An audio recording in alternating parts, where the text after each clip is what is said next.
The Apothecary Diaries Season 2 hid a string of palace mysteries inside one conspiracy that took 2 generations to build. Poisoned perfumes, a fake corpse, a shrine that tests for color blindness, and a clan secretly arming for war. If the names Shisui, Suirei, Shisho, and Shenmei are starting to blur together, this recap puts the entire season back in order before Season 3. Let's begin. The season opens after the spring garden party, with Maomao back at her old post as consort Gyokuyo's food taster. A sudden craze for novels sweeps the rear palace, and Maomao works out that the Emperor and Jinshi are quietly behind it, using stories to tempt the servants into learning to read. A stray kitten turns up in the palace, and the Emperor names it Maomao to the apothecary's mild annoyance. As Jinshi makes his rounds, he notices something odd about the new pure consort, Lolan. She keeps a far larger staff of ladies-in-waiting than anyone needs. A foreign delegation arrives, and a trading caravan fills the inner palace with imported goods. Perfumed oils quickly become the fashion. Maomao catches a scent that unsettles her and traces it to fragrances like rose, benzoin, and cinnamon, which can act as abortifacients. These threaten pregnant concubines like Gyokuyo and Li Hua. Jinshi brushes her off at first, then takes the warning seriously. The episode closes on grim news. Concubine Jin has died of poisoning. Jinshi is quietly looking into Jin's poisoning death, and he hands Maomao a roundabout errand. Clear the poisonous mushrooms from the palace's neglected northern grounds. Around the same time, she hears at the clinic that a palace woman named Tao has gone missing, just as her term of service was ending. The 2 threads turn out to be one.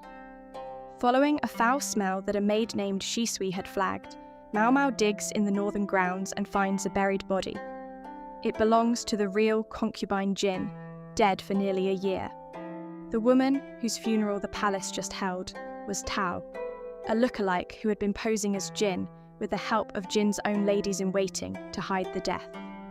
Maomao suspects the ladies killed Tao once Tao's own term of service was ending, and she could no longer keep impersonating Jin.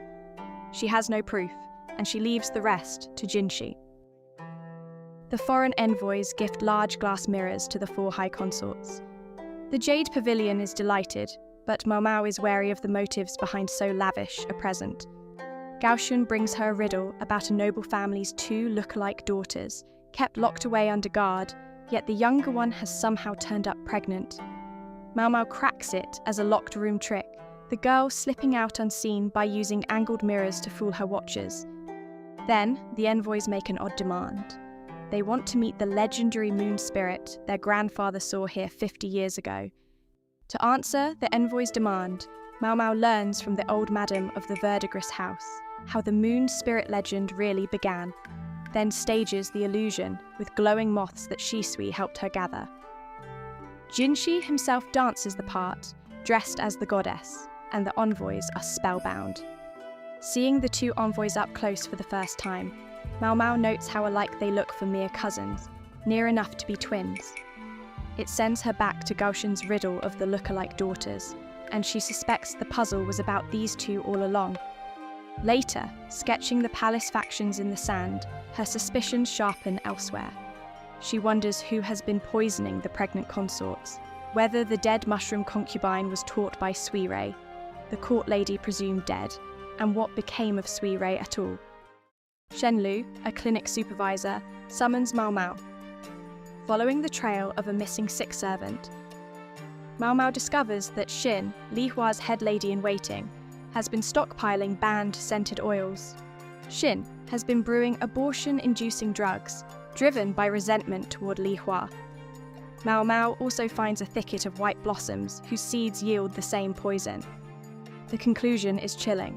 Someone is deliberately spreading this knowledge through the rear palace. Jinshi dreams of early childhood, of an old man and an old woman. He was told afterwards that the man was his father and the woman his grandmother, and that the emperor, whom he had believed to be his father, was, in fact, his brother. At the new palace school, Maomao meets an old eunuch teacher who once knew her adoptive father, Luomen. That night, the emperor takes her and Jinshi into the nearby shrine of choosing and hits a dead end. 王の子よ、だが王母の子ではない。 She examines the shrine and cracks its true purpose. It was built to test imperial candidates for red-green color blindness, a trait carried down from Wang Mu, the founding mother royal, to keep that bloodline on the throne. After scaring her fellow lady-in-waiting Ying Hua, Maomao is banished to the storage shed by Hong Liang. There she is summoned by the Empress Dowager Anshi, who hands her a strange commission. She wants Maomao to explain why the late emperor's body has refused to decompose. Granted access to the late emperor's chambers, Maomao learns that he painted obsessively with orpiment, an arsenic-based mineral that quietly preserved his corpse. The investigation circles back to Jinshi's earliest years, and to his bond with his mother, the Empress Dowager Anshi. 不義の子と言われようと、取り違えられた子であろうと、大切な子に違いないのに。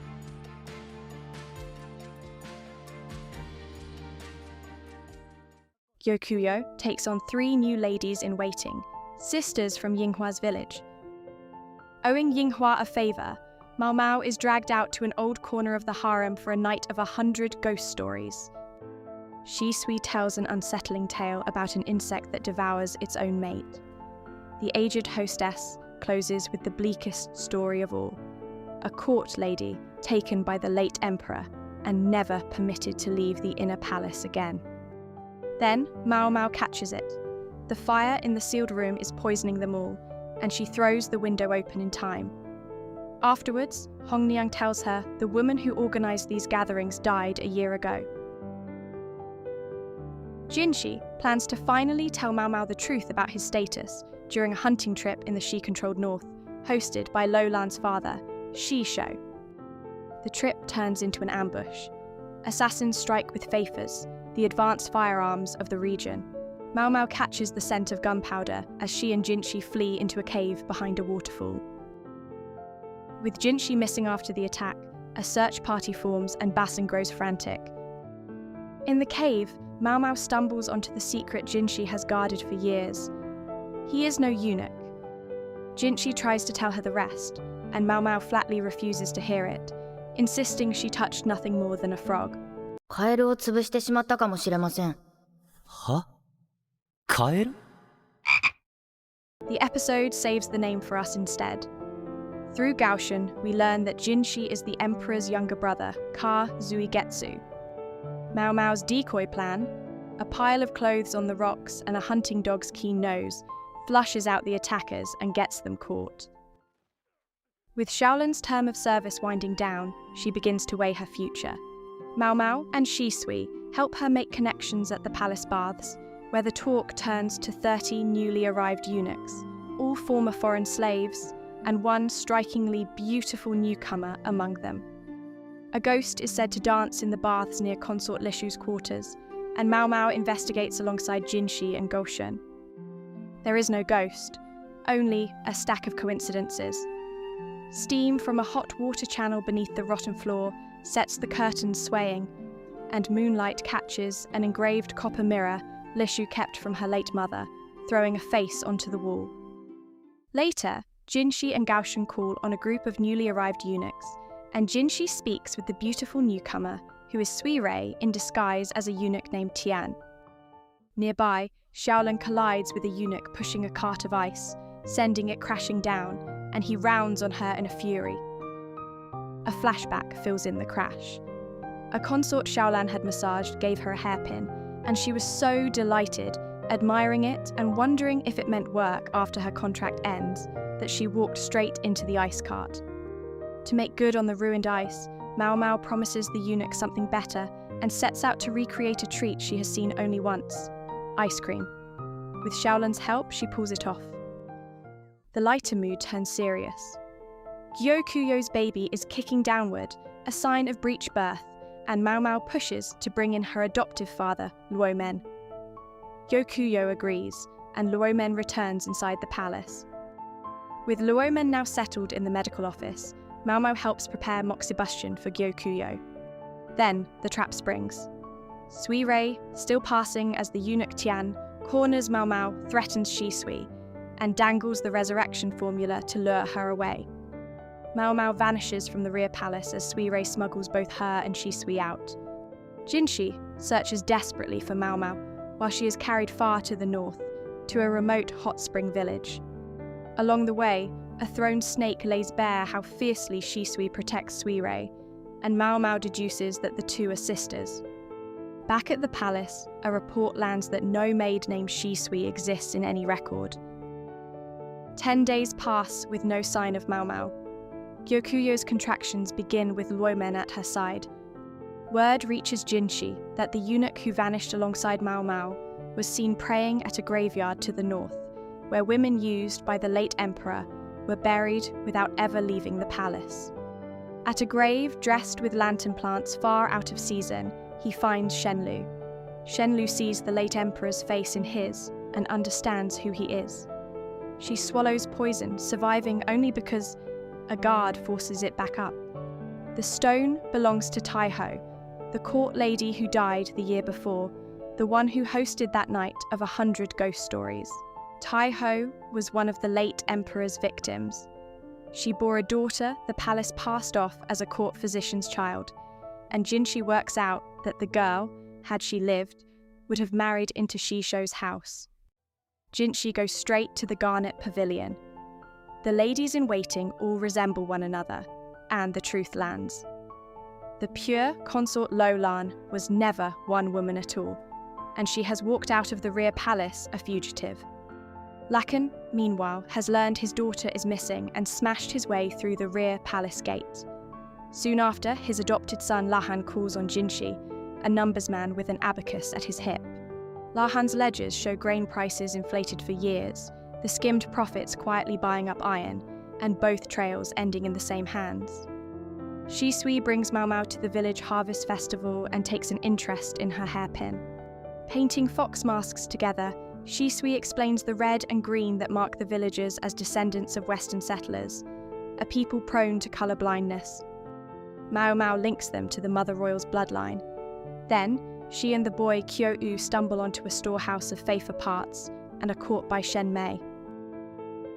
Shen Mei punishes Suirei for the storehouse incident until Lolan steps forward and reveals that she has been living as the maid Shisui all along. The Shi Clan is arming for war. Back in the capital, Lahan's audit of grain and metal prices points to the Stronghold's unexplained build-up. Lakan puts the choice to Jinshi. The Forbidden Army answers to no one but the Emperor or his brother, so moving on the Shi and reaching Maomao means claiming the royal standing he has spent his life dodging. Refusing leaves both Maomao and the country to the rebellion. Maomao learns that the resurrection drug was a byproduct of the clan's research into immortality. When Kyo-u's attempt to free her fails, Maomao takes the blame to shield him and the guard, and Shen Mei orders her into the Taibon, a pit of venomous snakes, frogs, and crawling things. Maomao kills the snakes and roasts them over a torch for dinner. When the Imperial assault throws the stronghold into chaos, a bribed guard lets her out, and she follows the smell of gunpowder to the basement factory. Lolan clears out the workers before destroying it. She then shows Maomao the poisoned Shi children she has been hiding to spare them from the coming punishment. Maomao tries to talk Lolan into escaping with them. Lolan refuses, saying there is something she still has to do, and Maomao tucks Jinshi's hairpin into the front of her robe, against her chest. The Imperial Guard reaches the Shi stronghold. Jinshi is at the head of the Forbidden Army, his standing as the Emperor's brother out in the open at last. When Jinshi reaches Maomao, she simply asks him to protect her. A messenger arrives and addresses him as Crown Prince. Jinshi corrects him. The title has passed to Gyokuyo's newborn son. Maomao, hearing it, understands at last what he is, and remarks only that he looks older than his years. Jinshi calls in Lihaku to look after her. Lihaku's men carry out the Shi children as well, none of them breathing. As the guard storms the stronghold, Shisho appears before Jinshi armed with a matchless Feifa, fires once, misses, and is cut down, taking responsibility for the rebellion and dying with a laugh. Lolan then leads Jinshi at gunpoint to the room where Shenmei and Suirei wait, and lays the family tragedy bare. Shenmei was sent into the late emperor's harem as a consort, unknowingly a hostage meant to end the Shi Clan slave trade, and the emperor never once favoured her. Shisho never gave up on her, and the price of her release was his marriage to the late emperor's banished daughter, which is how Suirei came to carry hidden imperial blood. None of his devotion softened Shenmei, her resentment only hardened. Lolan provokes her mother into pulling the trigger on a FIFA she has secretly rigged, and it explodes, killing Shenmei. She then hands Jinshi a paper of warnings about what could soon befall the nation, and asks him to spare the clansmen her mother had already cast out. Then, she scars his face with her mother's ornamental claw as a final symbolic revenge. She performs one defiant dance on the wall, and Basin shoots her down. She falls to her presumed death as Suirei watches in grief. Maomao wakes beside Jinshi and rebandages the scar across his face, calling it manly. Jinshi allows Suirei to come and help, and together with Maomao they bring the 5 Shi children back. Just as Suirei warned, the last to wake, Kyo-u, comes back with no memory of his old life and lasting damage down his left side. Renamed Cho-u, he returns with Maomao to the pleasure district. Arduo takes in the other 4 children, and Suirei with them spared for the imperial blood in her veins. Gyokuyo is raised to empress, and her newborn son named the new crown prince, while Luomen stays on as court physician. And Lolan, it turns out, survived. Jinshi's hairpin stopped Basin's bullet. Now calling herself Tamamo, she trades the hairpin for a jade cicada and slips away overseas. That was the Apothecary Diaries Season 2, from a craze for novels all the way to the fall of the Shi Clan. 2 seasons of small palace mysteries turned out to be pieces of one long conspiracy, and Maomao solved nearly all of it without ever meaning to. With Season 3 on the way, which thread are you most desperate to see resolved? Tell me in the comments. If this recap helped you get the whole season straight, give it a like and subscribe for more anime deep dives from Yoru Story.